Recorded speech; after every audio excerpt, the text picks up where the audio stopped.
Welkom by ons Kersdag boodskap. Dis vir die NG Kerk van Karasburg, Sondag 24 Desember 2023. Mag jy ook groot vreugde ervaar wanneer ons ook in hierdie tyd dink aan ons Here se geboorte. Voordat ons begin, kom ons bid net eers saam. Ons Hemelse Vader, ons dankie dat ons ook vandag weer kan dink aan hierdie ongelooflike groot wonder van die feit dat U Seun vir ons gestuur het.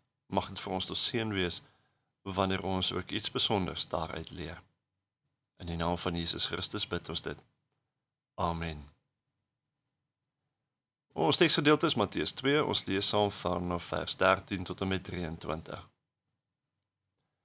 Die sterrekinders het teruggekeer, en kyk, daar het 'n engel van die Here in 'n droom aan Josef verskyn en gesê, maak gereed, neem die kindjie en sy moeder en vlug na Egipte, en bly daar tot wanneer ek jou opdrag gee. Want Herodes is van plan om die kindjie te soek en hom dood te maak. Josef het toe gereed gemaak en gedurende die nag die kindjie en sy moeder geneem en na Egipte vertrek. Hy het daar gebly tot Herodes se dood, sodat die woorde vervul sou word wat die Here deur die profeet gesê het, uit Egipte het ek my seun geroep. Toe Herodes agterkom dat hy deur die sterrekykers om die bos gelei is, was hy briesend. En hy het in Bethlehem en die hele omliggende gebied al die seentjies van 2 jaar en jonger om die lewe laat bring, in ooreenstemming met die tyd wat hy noukeurig van die sterrekykers verneem het. Toe is vervul wat deur die profeet Jeremia gesê is. 'n stem is in Rama gehoor, 'n droewige gehuil en 'n luide rouklag. Rachel huil oor haar kinders, en sy weier om vertroos te word, omdat hulle nie meer daar is nie.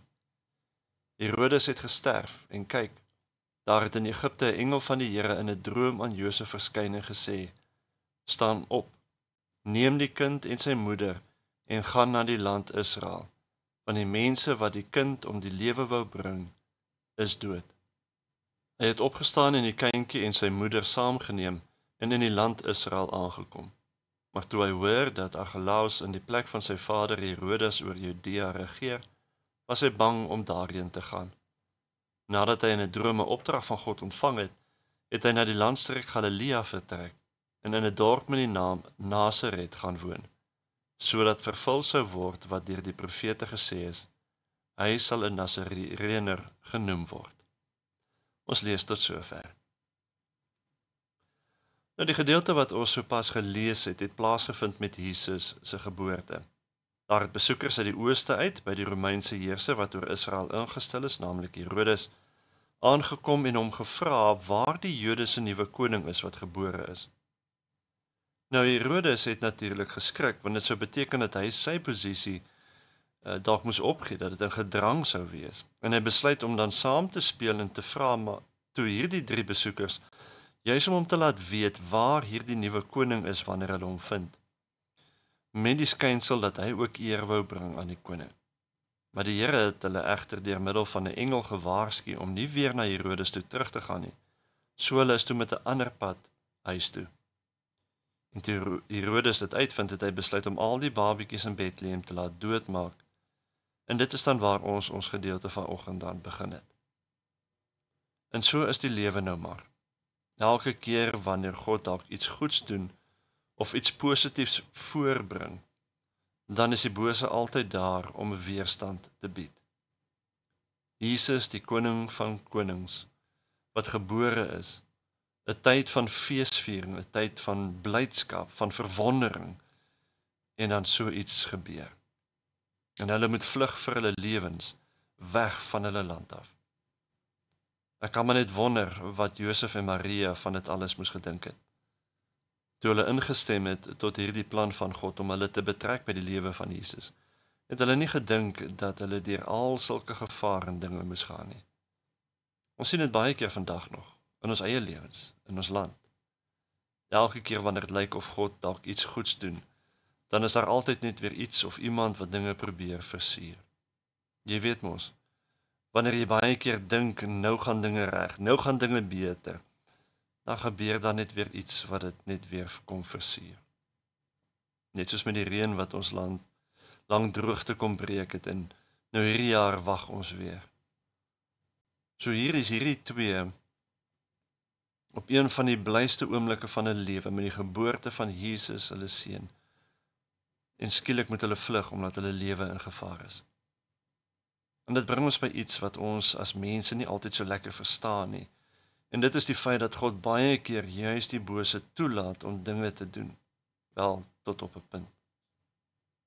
Ons as mense kan nie so lekker verstaan hoekom God baie keer slegte dinge toelaat nie. En een van die grootste vrae wat dan gevra word vandag, en ook gevra is in Europa na die 2 wêreldoorloë, draai juis rondom hierdie punt. Ons moet verstaan dat God, as 'n God van liefde en geregtigheid, niemand dwing nie. En aangesien die mens teen God gekies het, want ons het altyd die keuse, en daarmee eintlik 'n vloek gebring het op die aarde, laat God baie keer hierdie dinge toe. Ons is die oorsaak van die slegte dinge wat op aarde gebeur. Dit is ons as mens wat daarvoor gekies het, toe ons gekies het om nie aan God gehoorsaam te wees nie. Maar ook leer ons dat God reageer tog daarop. Partykeer beperk God die graad van die slegte dinge wat gebeur, partykeer trek God 'n streep en sê tot hier toe en nie verder nie. Ander kere keer God dalk heeltemal iets slegs wat sou gebeur het, en ons weet dalk nie eers daarvan nie, juis omdat God dit gekeer het. Maar die grootste reaksie wat ons van God af kry op hierdie slegte dinge in die lewe, hierdie stikkindheid, hierdie sondelas, wat met die mens gebeur het danksy sy eie keuse, noem ons Kersfees.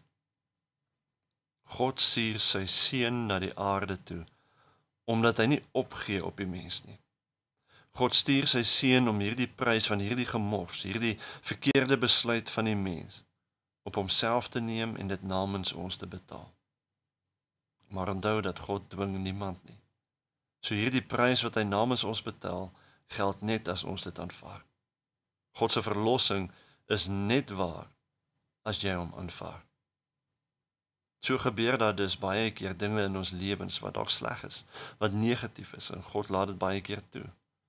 Dit maak miskien nie altyd vir ons sin nie, maar een ding wat ek wel op al my lewenspad al geleer het, is dat God gebruik baie keer hierdie slegte dinge wat hy in my lewe toelaat, om my nader te trek na hom toe, of om my dalk te versterk, of voor te berei vir iets anders wat dalk op pad is.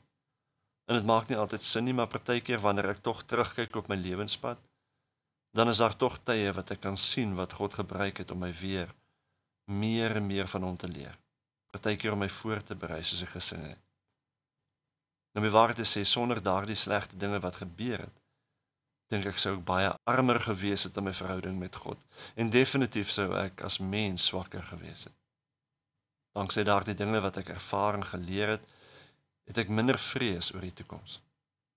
Het ek eerder hoop, selfs al gebeur wat in die lewe.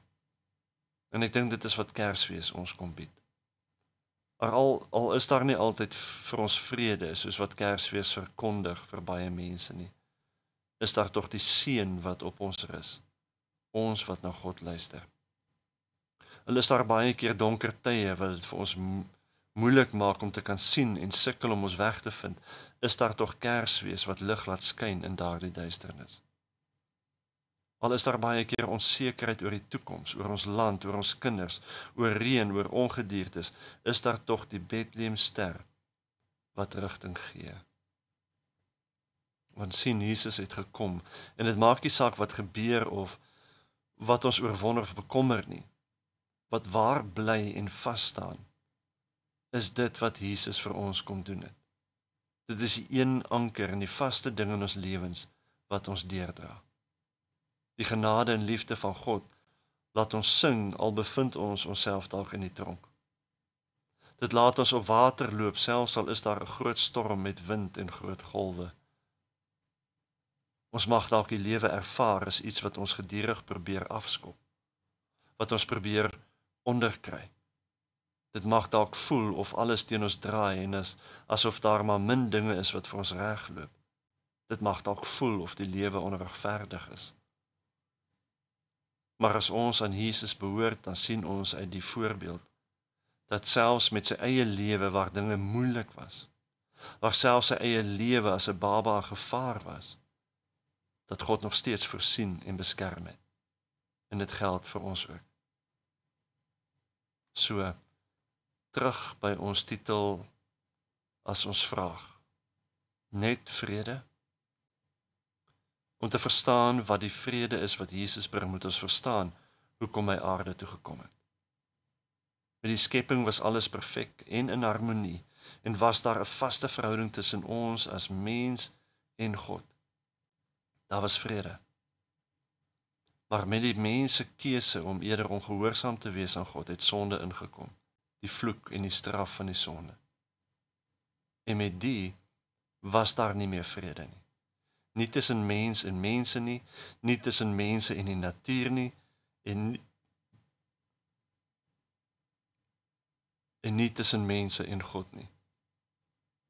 So wanneer ons sê Jesus het aarde toe gekom om vrede te bring, dan is dit vrede in 'n stikkende wêreld waar daar nie vrede is nie. Wanneer mense dink aan vrede, dan dink ons baie keer juis net aan politiese vrede. Vrede tussen mense. Maar selfs al sou so 'n vrede bestaan, is dit nog nie vrede tussen mense en die natuur of tussen mense en God nie. En deur Jesus aan te neem, bring dit vrede tussen ons en God. Maar net vir die wat hulle lewe aan God gee. So vir ons as Christene het ons nou daai vrede. Maar as gevolg van die sondige wêreld waarin ons leef, is daar nog nie vrede tussen ons as Christene en die natuur nie. Ook is daar nog nie vrede tussen die sondige mense en ons nie. As alle mense God sou aanneem, met ander woorde Christene word, sou daar vir almal vrede wees tussen ons as mense en God, en in 'n groot mate 'n soort van vrede tussen alle mense, maar nog geen vrede tussen mens en die natuur nie. En dit is hoekom ons so in 'n afwagting wag vir Jesus se tweede koms. Wanneer hy alles nuut gaan maak, ook die aarde, sodat daar volkome vrede sal kan wees, tussen mense en God, tussen mense en mense, en tussen mense en die natuur. En daarom, Jesus se tweede koms staan nie los van die eerste koms nie.